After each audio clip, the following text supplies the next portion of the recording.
Well, you get some of these young coaches. Ben Johnson's obvious because he was so high profile with Detroit. D'Amico Ryans, before he got the job, I had called some people in San Francisco. They're like, that guy's going to hit like fast. Like he's going to be great. Liam Coen was that. When he's with the Bucks, he's with the Rams. People are like, this thing's going to work in Jacksonville. It's going to work fast. And he turned around. I mean, just it is amazing. Ben Johnson gets a lot of the love for the turnaround, but the Jags went 4-13 to 13-4. And it was, and I love Trevor Lawrence. And I got to the point where I was like selling stock. And Liam Coen takes the Jags over, and it is a bright future. And he is joining us live in San Francisco. So let's start with this because I think it's kind of fascinating. I love getting these coaches on the air about this. So I love, like everybody else, I saw him play in high school. I saw Trevor at a high school camp, and I was like, bro, that guy is like, wow. I loved him at college, but it was a bit turnover prone. Mechanics weren't always clean. And then so when you take over him, do you break him down? Because there was a massive jump. He played much cleaner with you. And Ben had to do this with Caleb to some degree. He'd been beaten up, lost some confidence. What did you do in the first 3 weeks, 4 weeks with Trevor? Because the ascension was noticeable very quickly. What in the hell did you do? Colin, thanks for having me on, man. Really appreciate it. A ton of respect for you in this program. Trevor was so cool to work with at an early point because of the humility you talked about, of being able to say, man, I do want to break this thing down. I'd like to change my footwork in the shotgun. He was always a right foot forward guy. I ended up wanting to go left foot forward. That was his idea. That was something that I was comfortable with after working with Matthew and Baker. And we started there, Colin. He wasn't able to throw for a long time during spring because of a shoulder surgery. So we were able to really start from the ground up, really start with the footwork, start to work with the playbook, the protections, the schemes from the neck up without worrying about the result of a completion. Right? Like, we're just worrying about your footwork and your thought process, going through the cycle of the snap without worrying about the throw. And then, okay, get into training camp. Now we're getting closer. And it did. It took some time. We were able to run the football effectively early in the season, which helped us win games. And Trevor managed the game at a high level. And then once, the pass game took off, he brought us to a whole nother level. Yeah, it is. It's funny, like Drake May moves, Darnold moves, he moves. I mean, Goff and Matt Stafford don't. But what is the line on wanting your guy to move and not get whacked? Because a couple times with Trevor this year, I'm like, bro, get down. You are long. You're a big target. He got smoked in a game. It may have been one of your playoff games or earlier in the year. He just got smoked. What is the line for a coach? You want that third down escapability, but he is the franchise. How do you coach that? Right.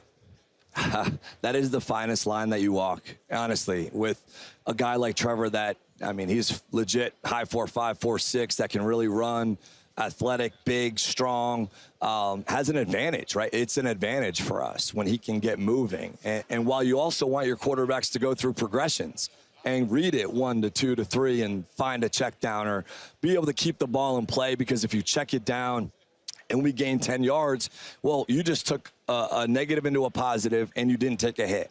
Well, when he's able to go scramble, push up in the pocket, slide out, go run, now you've made the defense defend every blade of grass, and you make it very frustrating on the defense. So that was a lot of conversations, Colin. I actually remember after the Kansas City game, his wife Marissa was like, dude, you got to slide, you got to get down. And hey, I'm like, man, as long as you feel like you're protecting yourself and look, he just wanted to compete his tail off this year, prove to a lot of people that he can do it, prove to himself that he can continue to play at a high level. And I think when you do that, Colin, you earn your players' trust and you earn their respect. And that's something that Trevor was able to do this year.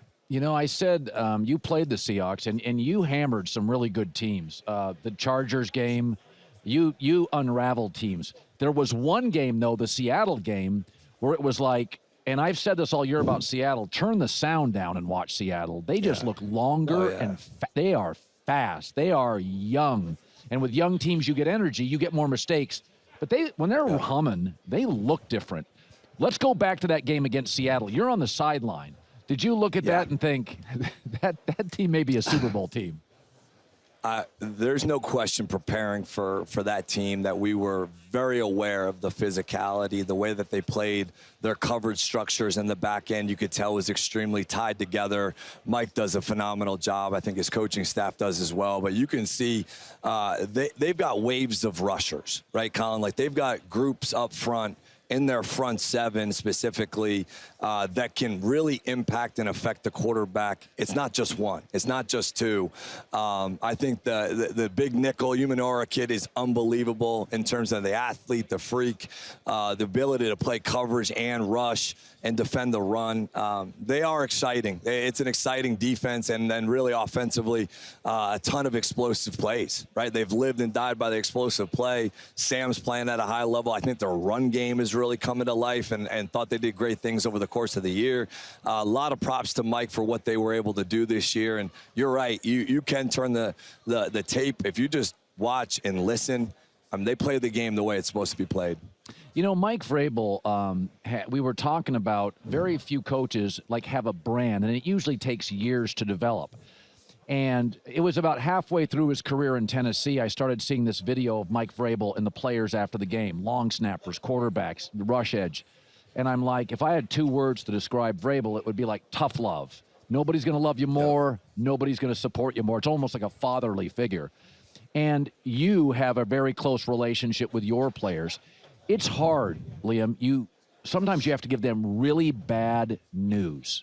But you also have to have their respect, and you've got to be an alpha. And you're leading successful, driven men in a career that pays well and is very short. When you see this stuff of Vrabel, and how does it land for you, a coach watching that coach and that relationship? That's everything to me, is the relationships. Like this, take football back to Pop Warner, take it to high school, take it to college. It's the brotherhood, it's the relationships, it's the trust, it's the connection in the locker room, the coaches and players having a real honest, open conversations that, yeah, you're right, can be difficult, can be challenging. But if you approach those conversations and tough ones as a man and bring it to them as a man without really ego involved from your standpoint or the organization standpoint, those guys can usually take that stuff like men, and they can handle it like men. And that's what they want to be treated like. They're pros. We're working together. I happen to be the head football coach. And so when you can make them not feel like a line on a piece of paper of a playbook, I think those guys are going to play a lot harder for you. I think those guys in the fourth quarter are going to reach and find something maybe they didn't have. So those are the type of relationships that we would like to have with our players, our coaching staff, and you can see Coach Vrabes has that without a question. Well, it's interesting. Jacksonville always had a reputation, kind of a sleepy town, warm weather. And if you look at the NFL, Liam, I don't know if you're aware of this, but there's never been a warm weather dynasty. And I've always argued, in college football, you play a lot of your big games inside, right? Or in the South. Yep. In the NFL, there is value in playing in New England and Baltimore and Green Bay and Seattle. And what's interesting about Jacksonville is, how do you create a tough, physical, almost northeastern kind of, attitude when it's 72 degrees a lot? The beach, you can smell the salt. Like, how do you do that as a staff? Create and it's weird to say it, but almost a northern toughness in a southern place. That was exactly what we said when we got here, Colin, like working with Tony Baselli, James Gladstone, about what we really wanted this to look like. I mean, when you're executive vice president of football operations is a left tackle, right? And your general manager is a coach's son. You're going to fall into synchronicity with what you really want it to look like. And we knew if we wanted to get where we want to go, ultimately it was win a Super Bowl, is we're going to have to go run the football and stop the run in places like Baltimore, New England, Buffalo, Kansas City. And look, that's something that's football, man. It's what it was when we were 5 years old playing this game. And I was fortunate enough to grow up around Division III football, watching my dad coach every day. And, you're putting car lights to have night practice, and they're getting. My dad's making sandwiches. My mom's making sandwiches for the players to have on the bus. I mean, that's what I grew up in, and I don't think that really changes based on the level you're at. If you want to be a tough brand of football and play that way, great. Or you can go play Star Wars and play 7-on-7, and maybe that stuff works. But I just think that this game's meant to play violent. It's meant to be physical, and I think it shows with the way that we coach and play. Well, I look at your coaching resume, and I see Maine and UMass and Rhode Island and Brown, which is, for the record, a beautiful part of the country. But it is, I like that. You got some Northeast kid in you, and I love that. And you have crushed, and you turn that puppy around fast. And I'd love to have you on again, and just keep crushing. You're good for the league.